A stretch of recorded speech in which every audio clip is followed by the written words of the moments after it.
The Heroes of Olympus, Book 4, The House of Hades, by Rick Riordan. Chapter 1, Hazel. During the third attack, Hazel almost ate a boulder. She was peering into the fog, wondering how it could be so difficult to fly across one stupid mountain range, when the ship's alarm bells sounded. "Hard to port!" Nico yelled from the foremast of the flying ship. Back at the helm, Leo yanked the wheel. The Argo II veered left, its aerial oars slashing through the clouds like rows of knives. Hazel made the mistake of looking over the rail. A dark, spherical shape hurtled toward her. She thought, "Why is the moon coming at us?" Then she yelped and hit the deck. The huge rock passed so close overhead it blew her hair out of her face. Crack! The foremast collapsed. Sail, spars, and Nico all crashing to the deck. The boulder, roughly the size of a pickup truck, tumbled off into the fog like it had important business elsewhere. "Nico!" Hazel scrambled over to him as Leo brought the ship level. "I'm fine," Nico muttered, kicking folds of canvas off his legs. She helped him up, and they stumbled to the bow. Hazel peeked over more carefully this time. The clouds parted just long enough to reveal the top of a mountain below them, a spearhead of black rock jutting from mossy green slopes.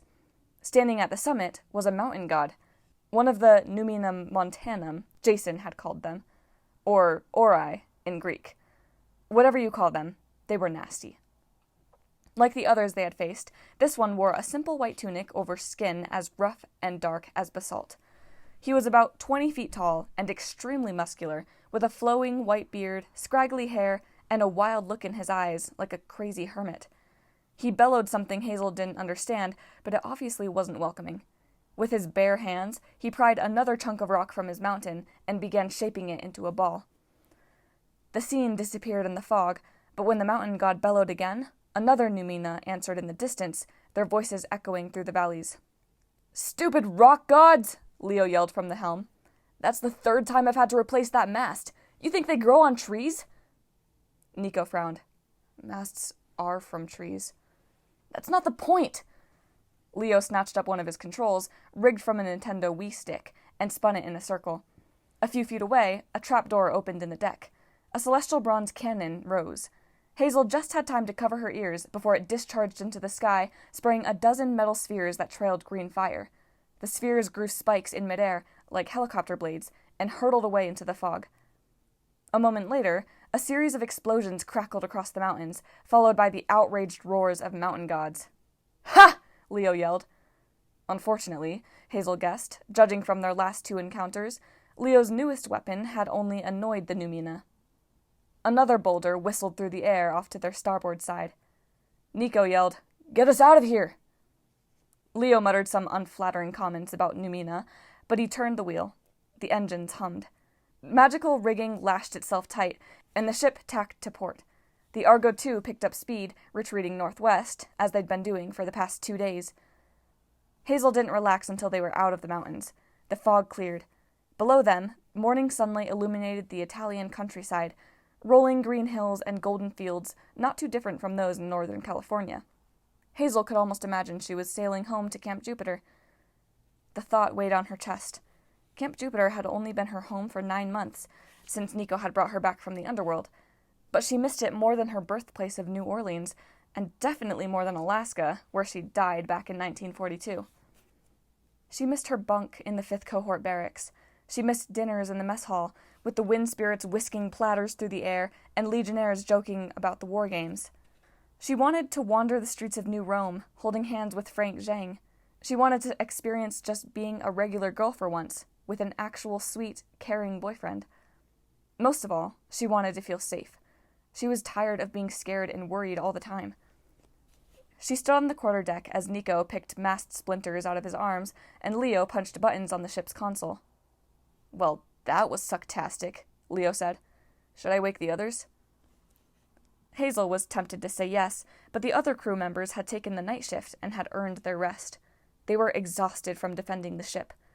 Every few hours, it seemed, some Roman monster had decided the Argo II looked like a tasty treat. A few hours ago, Hazel wouldn't have believed that anyone could sleep through a Numina attack, but now she imagined her friends were still snoring away below decks. Whenever she got a chance to crash, she slept like a coma patient. "They need rest," she said. "We'll have to figure out another way on our own." Huh. Leo scowled at his monitor. In his tattered work shirt and grease-splattered jeans, he looked like he'd just lost a wrestling match with the locomotive. Ever since their friends Percy and Annabeth had fallen into Tartarus, Leo had been working almost non-stop. He'd been acting angrier and even more driven than usual. Hazel was worried about him, but part of her was relieved by the change. Whenever Leo smiled and joked, he looked too much like Sammy, his great-grandfather, Hazel's first boyfriend, back in 1942. Ugh, why did her life have to be so complicated? Another way, Leo muttered. Do you see one? On his monitor glowed a map of Italy. The Apennine Mountains ran down the middle of a boot-shaped country. A green dot for the Argo II blinked on the western side of the range, a few hundred miles north of Rome. Their path should have been simple.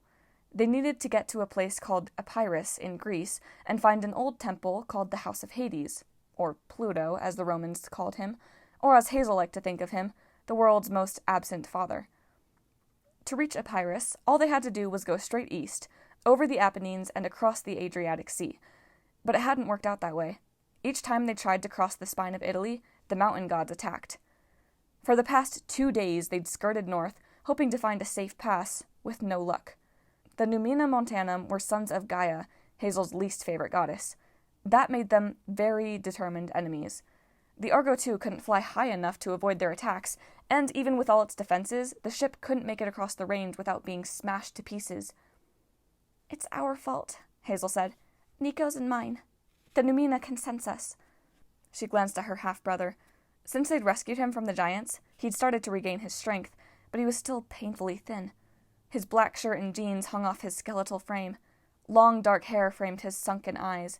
His olive complexion had turned a sickly greenish white, like the color of tree sap. In human years, he was barely 14, just a year older than Hazel, but that didn't tell the whole story. Like Hazel, Nico D'Angelo was a demigod from another era. He radiated a kind of old energy, a melancholy that came from knowing he didn't belong in the modern world. Hazel hadn't known him for very long, but she understood, even shared, his sadness. The children of Hades, Pluto, whichever, rarely had happy lives, and judging from what Nico had told her the night before, their biggest challenge was yet to come when they reached the House of Hades, a challenge he'd implored her to keep secret from the others. Nico gripped the hilt of his Stygian iron sword. Earth spirits don't like children of the underworld. That's true. We get under their skin, literally. But I think the Numina could sense the ship anyway. We're carrying the Athena Parthenos. That thing is like a magical beacon. Hazel shivered, thinking of the massive statue that took up most of the hold. They'd sacrificed so much saving it from the cavern under Rome, but they had no idea what to do with it.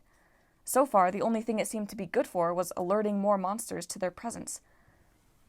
Leo traced his finger down the map of Italy. So, crossing the mountains is out. Thing is, they go a long way in either direction. We could go by sea, Hazel suggested. Sail around the southern tip of Italy. That's a long way, Nico said. Plus, we don't have... His voice cracked. You know, our sea expert, Percy. The name hung in the air like an impending storm. Percy Jackson, son of Poseidon, probably the demigod Hazel admired most. He'd saved her life so many times on their quest to Alaska, but when he had needed Hazel's help in Rome, she'd failed him. She'd watched, powerless, as he and Annabeth plunged into that pit. Hazel took a deep breath.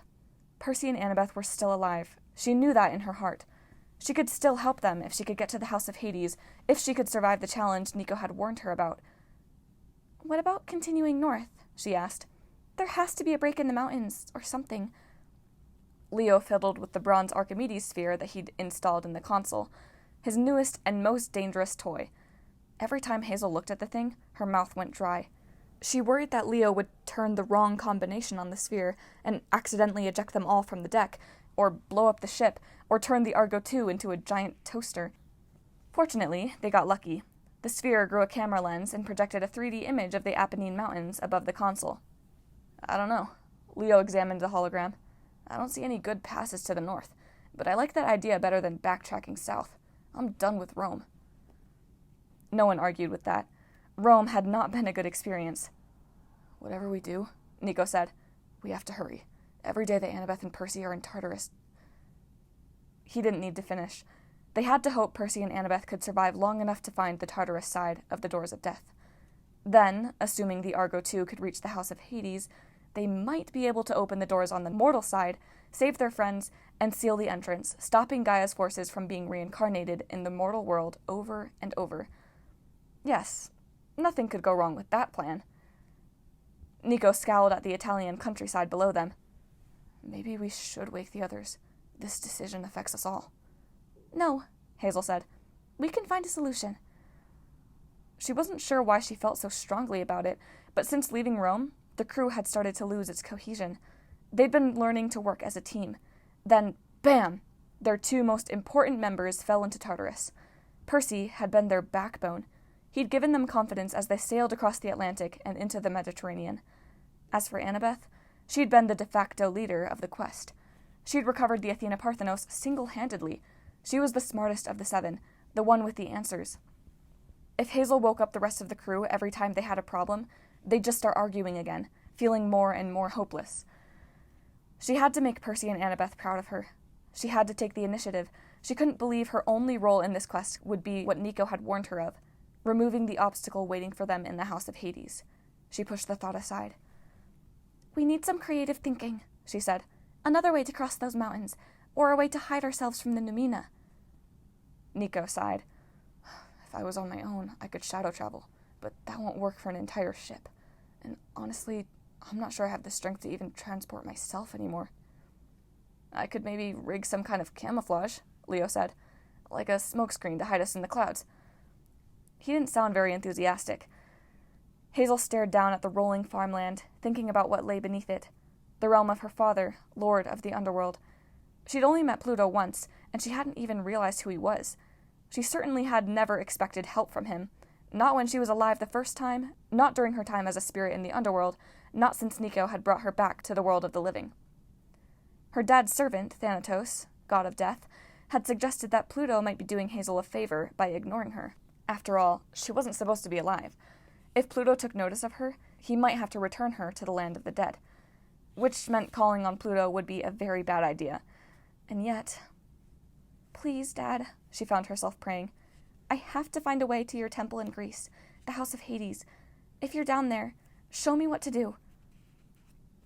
At the edge of the horizon, a flicker of movement caught her eye. Something small and beige racing across the fields at incredible speed, leaving a vapor trail like a plane's. Hazel couldn't believe it. She didn't dare hope, but it had to be... Arion. What? Nico asked. Leo let out a happy whoop as the dust cloud got closer. It's her horse, man. You missed that whole part. We haven't seen him since Kansas. Hazel laughed, the first time she'd laughed in days. It felt so good to see her old friend. About a mile to the north, the small beige dot circled a hill and stopped at the summit. He was difficult to make out, but when the horse reared and whinnied, the sound carried all the way to the Argo II. Hazel had no doubt. It was Arion. We have to meet him, she said. He's here to help. Yeah, okay. Leo scratched his head. But, we talked about not landing the ship on the ground anymore, remember?